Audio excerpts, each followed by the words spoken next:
Amém. E a paz do Senhor, todos os irmãos da igreja, todos os irmãos que estão na internet. Vamos iniciar o nosso culto abençoado para 2026. Então o Senhor me deu uma palavra muito linda para esse culto de 2026, esse primeiro culto ao nosso Deus, a todos nós, povo de Deus na terra e a todos os brasileiros, amém? Então antes de iniciarmos esta palavra, vou fazer uma oração para que o Senhor abençoe cada um de nós, amém? Senhor amado, eu entro na tua presença, em nome do teu Filho amado, Jesus Cristo, Pai. Estou aqui primeiramente para te agradecer pelo ano que vem, 2026, porque eu sei, Senhor, que tu és um Deus de promessas. Eu sei, Senhor, que todas as promessas vão ser cumpridas no teu tempo, Senhor, e nós cremos nesta palavra, porque tu és um Deus que não mente, tu és um Deus verdadeiro, tu és um Deus poderoso. Tu és um Deus maravilhoso. Eu te agradeço, Senhor, por todo esse ano de 2025, porque eu sei que até aqui o Senhor nos tem ajudado, porque tu és um Deus maravilhoso. Obrigada pelo teu amor, Senhor. Obrigada pelo teu cuidado por todo este ano. Obrigada, Senhor, pela tua fidelidade. Obrigada, Pai, por ser o nosso Pai e nós sermos os teus filhos. Muito obrigada, Pai. E agora, Senhor, eu te peço que tu me use nessa palavra, Senhor. Que não seja eu, Senhor, mas que seja o teu Espírito Santo falando através de mim para todas as pessoas. Muito obrigada, Senhor, por esse privilégio de poder estar aqui, Senhor, falando de ti, do teu grande amor por cada um de nós. Amém. Glória a Deus. Então, a palavra que o Senhor me deu foi uma palavra sobre o perdão, irmãos. É algo muito forte. Perdão. Então, a Bíblia, ela traz vários exemplos de perdão. Mas eu vou citar somente 2 exemplos de perdão. O primeiro que eu vou citar está ali em Lucas 15, de 11 até 32, que é a parábola do filho pródigo, contada por Jesus. Amém? Então, eu vou falar bem rápido, não é a parábola toda, só um pequeno esboço, para que os irmãos ficam bem sabedores do que eu estou falando, porque tem muitas pessoas que não sabem que parábola é essa. Mas então eu vou dar um pequeno resumo para que as pessoas fiquem sabedoras de que parábola é essa contada por Jesus Cristo. Então o pai tinha 2 filhos, então o mais novo pediu a parte da herança que ele tinha ao seu pai, porque ele queria ir embora. O que o pai fez? O pai cedeu a parte do filho mais novo e o filho mais novo foi embora. Então ele gastou com jogos, ele gastou com meretrizes, ele gastou com farras, com muitos. Nessa hora, irmãos, surgem muitos amigos. Então, gastou com os amigos. Então, ele fez o que queria e o que não queria com esse dinheiro. Logicamente, irmãos, sem pensamento, sem sabedoria, o que aconteceu? O dinheiro todo acabou. Então, quando o dinheiro acabou, o que aconteceu? Começou a passar fome, começou a passar as necessidades. não tinha mais lugar para ficar, onde ele estava foi expulso. Então os amigos todos foram embora, todos desistiram dele, né? Porque nós temos o verdadeiro amigo, irmãos, é aquele amigo que está ali, seja na hora da alegria, seja na hora da dor. O verdadeiro amigo, ele está ali com você. Cuidado com esses que se dizem serem os seus amigos. Porque o verdadeiro amigo é aquele na hora da dor. Porque na hora da alegria nós temos vários amigos, amém? Então, ele perdeu todos os seus amigos, procurou emprego, não achou emprego em lugar nenhum. E o tempo foi passando, passou fome. Para vocês terem uma ideia, irmãos, ele comeu até comida de porcos, porque não tinha mais nada mais o que fazer, não tinha mais dinheiro nenhum para comprar, mais nada, e nem emprego ele tinha. Então, já estava comendo comida de porcos. Então, ele caiu na real, irmãos. Então, ele falou, eu vou voltar para a casa do meu pai. Vou falar que eu pequei contra ele, pequei contra todos. E vou voltar para a casa do meu pai, e assim ele fez. Ele voltou para a casa do seu pai, arrependido. Então, o seu pai, quando viu no portão, irmãos, ele não estava nem perto, ele não falou uma palavra. Quando o seu pai o avistou, o seu pai já correu, já foi abraçá-lo, já colocou um anel no seu dedo. Então, o seu pai, sem ele falar uma palavra, já o perdoou. Tinha um filho mais velho que ficou resmungando porque que ele estava ali, ele trabalhava o tempo todo, o pai nunca ofereceu nada. E o filho mais novo chegou, gastou tudo, e o pai ainda oferece um banquete, ainda ofereceu um banquete para o filho. Mandou matar, né, bezerros, para oferecer uma festa pela volta do seu filho. Irmãos, este filho, nós estamos sendo representados por este filho pródigo. Quantas vezes o Senhor nos dá as coisas, quantas vezes nós estamos mesmo na casa do Senhor, temos tudo, o Senhor nos dá tudo.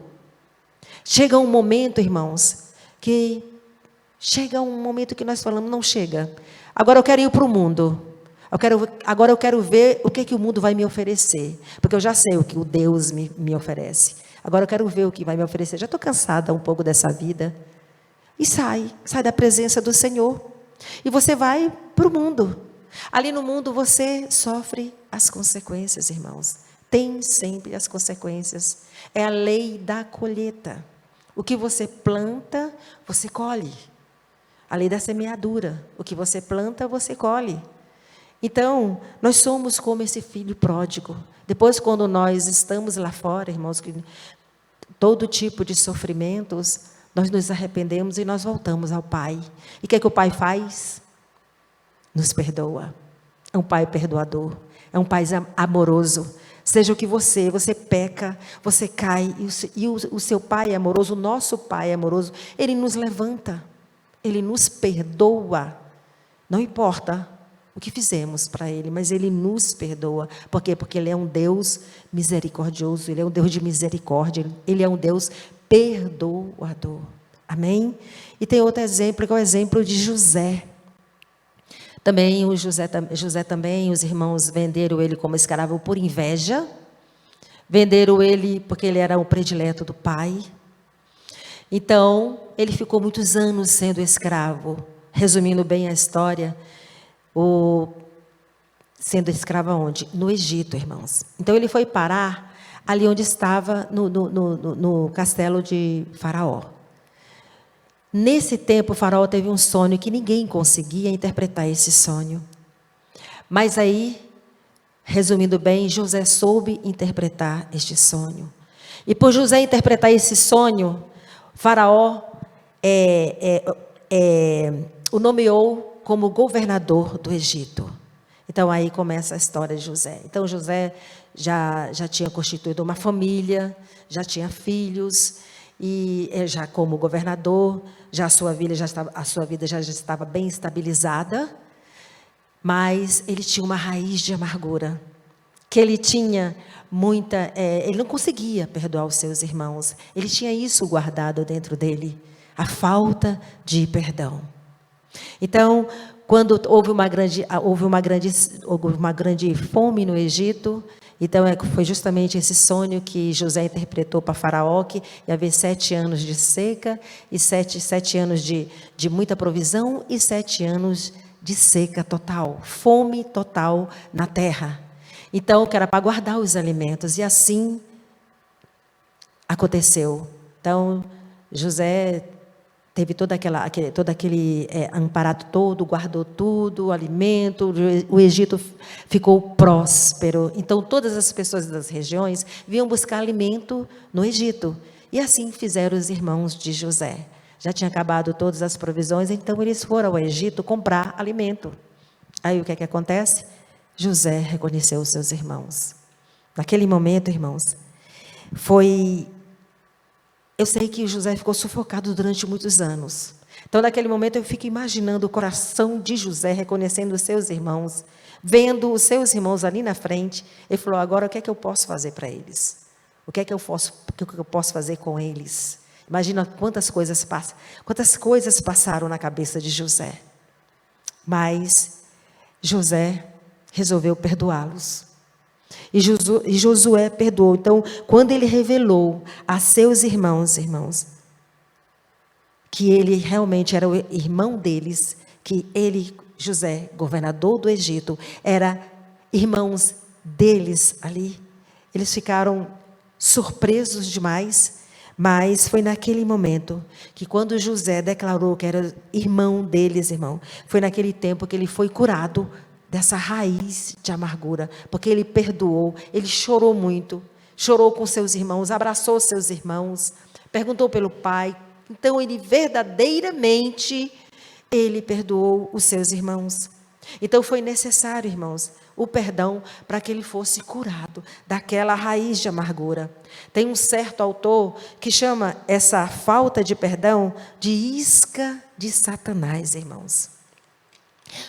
O que Satanás faz com essa isca? Irmãos, ele joga essa isca e famílias são desfeitas, lares são desfeitos, relacionamentos são quebrados, amizades são destruídas. Então, ele joga essa isca de falta de perdão, algo que a pessoa te fez há anos, que nem sabe, nem lembra mais, mas ele joga essa isca e você pesca, e você fica guardando. Então, irmãos, a falta de perdão, ela causa dores. A falta de perdão, ela causa tristeza profundas. A causa de perdão, ela adoece o corpo, ela adoece a alma, ela adoece o espírito. A falta de perdão, irmãos, ela não prejudica quem não recebe. Ela não prejudica quem não recebe o perdão. Ela prejudica quem não perdoa.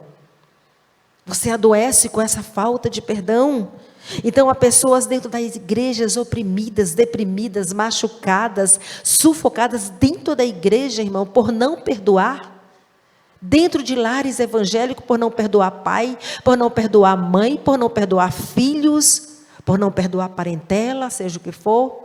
Dentro do serviço, irmãos, pessoas evangélicas que têm raiva do colega, têm raiva do chefe. Irmãos, o que é isso? Que raiz de amargura é essa? Nós temos que arrancar esse mal pela raiz. O que é que nós estamos fazendo conosco mesmo, conosco? Com essa amargura, com essa falta de perdão? E muitas pessoas que às vezes ficam guardando isso. Às vezes, a pessoa que você acha que te magoou, ou que te magoou verdadeiramente, a pessoa que te entristeceu, então, de repente, ela não está mais nem lembrando do que aconteceu, ou ela acha que aquilo que ela falou, que o que ela fez, que ela praticou, não foi tão sério, mas para você foi. Ali você está guardando, ali você está adoecendo, ali você está ficando com aquele fardo pesado. Irmãos, o perdão, ele te liberta. O perdão te livra desse fardo pesado. Então, lança fora todo esse orgulho e perdoe. Aí você pode pensar: mas não fui eu que errei, por que eu vou perdoar? Foi ele que me fez mal, foi ela que me fez mal. Seja o que for, irmãos, perdoe. O perdão, irmão, sabe o que é o perdão? O perdão nada mais é do que você resolver. O perdão você tem que resolver perdoar. O perdão não é assim, não. Eu não sei se eu perdoo, não sei se eu não perdoo. Estou pensando. Não, é resolver. Perdoa. Joga fora essa raiz. Arranca fora essa raiz de amargura de você. E perdoe verdadeiramente. Então, chega de carregar. Fique livre desse fardo. Fique livre dessa carga. Fique livre deste lixo. Irmãos, nós somos templo do Espírito Santo. O que nós temos que carregar, o que tem que estar dentro de nós é quem? É o Espírito Santo e não lixos. Muitas pessoas estão carregando lixos, cargas pesadas. O que Jesus diz em Mateus 29, 30? Vamos lá em Mateus, irmãos. Mateus 11, quer dizer.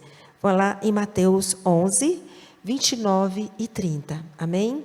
Olha o que fala.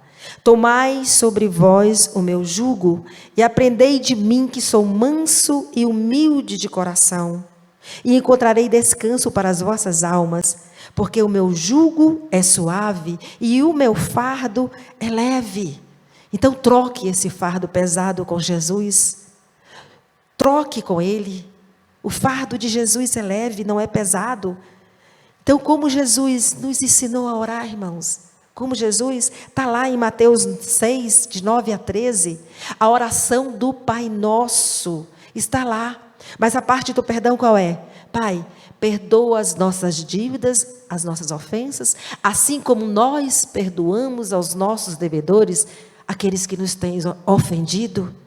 Será que realmente nós perdoamos? Será que nós realmente lemos o Pai Nosso, nós oramos o Pai Nosso do fundo do nosso coração, é da boca para fora? E se não perdoarmos, irmãos, há consequências. Lá mesmo, depois da oração do Pai Nosso, lá em Mateus 6, 14 e 15, vamos ler a consequência para quem não perdoa. Porque se perdoardes aos homens as suas ofensas, também vosso Pai Celestial vos perdoará a vós. Se, porém, não perdoardes aos homens as suas ofensas, também vosso Pai não perdoará as vossas ofensas. Irmãos, simples assim. Se você não perdoar, o nosso Pai que está no céu também não te perdoará. Então, a consequência é o que, irmãos? É ficar, é não ir para o céu. Misericórdia, irmãos, é não ir para o céu. Então, irmãos, nós vamos iniciar este ano novo perdoando. Vamos iniciar perdoando. Vamos tirar todo o orgulho. Vamos decidir, é decisão, perdão é decisão. Vamos decidir perdoar. Quem você está precisando perdoar? É alguém da sua família? É alguém lá do seu serviço? É alguém da igreja? Irmãos, não interessa. É um amigo, uma amizade, um ciclo de amizade? Irmão, não interessa. Se alguém te machucou, se alguém te caluniou, se alguém te feriu, se alguém te humilhou, se alguém te entristeceu, é forte, irmão, mas perdoe. Resolva perdoar. Tome essa decisão de perdoar. Não queira ficar, irmãos. Todos nós temos que ir para o céu. A própria palavra diz que se não perdoar, o nosso Deus não nos perdoará. Porque Ele nos perdoou. Se o Filho de Jesus se o Filho de Deus foi para a cruz para nos perdoar, quem somos nós para não perdoarmos, irmãos? Nós não temos que nos colocar mais do que Deus, mais do que Jesus, e não perdoar. Às vezes é doído, às vezes é difícil, sim, é difícil, mas decida dizer: eu te perdoo em nome de Jesus. Assim Deus vai curar as suas emoções, seja em que área for, seja em que área for. Amém? Então, irmãos, a minha palavra final é: libere o perdão e fique livre desse fardo, fique livre desse peso. Fique, irmãos. Então, que esse ano de 2026, você entre esse ano de 2023, todos nós, entremos este ano de 2026 livres de qualquer fardo pesado, livre da falta de perdão, que decidamos realmente perdoar, que seja um ano, irmão, cheio de paz e amor, que tenhamos um 2026 cheio de paz e amor, e que o Senhor derrame sobre as nossas vidas bênçãos dobradas, sacudidas e transbordantes, irmãos. Mas para isso, nós temos que tomar a decisão de perdoar. Amém? Então, perdoe. Essa é a palavra para este ano. Perdoe. Amém? Senhor amado, eu te agradeço por essa palavra, Senhor. Porque eu sei, Senhor, que é a da tua vontade de todos nós, perdoar os outros, porque assim tu fizeste por nós, Senhor. Senhor, eu te peço perdão, Senhor. Eu te peço perdão por tudo que eu fiz, que eu falei, que eu pensei, que eu agi, que eu vi, que eu ouvi, que não tenha sido da tua vontade e que eu achei que não devia perdoar e que não queria perdoar. Mas, Senhor, o que eu te peço, Senhor, é perdão por tudo, por todas as minhas falhas. E peço, Senhor, pelos meus irmãos, Senhor, todas as nossas falhas este ano de 2025. Perdoa-nos, ó Pai, e que possamos realmente perdoar quem nos ofendeu, quem nos feriu e quem nos realmente causou muitas dores. Então, Senhor, nós decidimos, eu decido, Senhor, perdoar por Ti, em Teu nome, e já Te agradeço pelo Teu grande amor por todos nós, mesmo não sendo merecedores. Mas muito obrigada, Senhor, pelo Teu grande amor por cada um de nós. Amém? Amém. Fique na santa paz de Deus e um feliz 2026 para todos nós. Amém? Glória a Deus.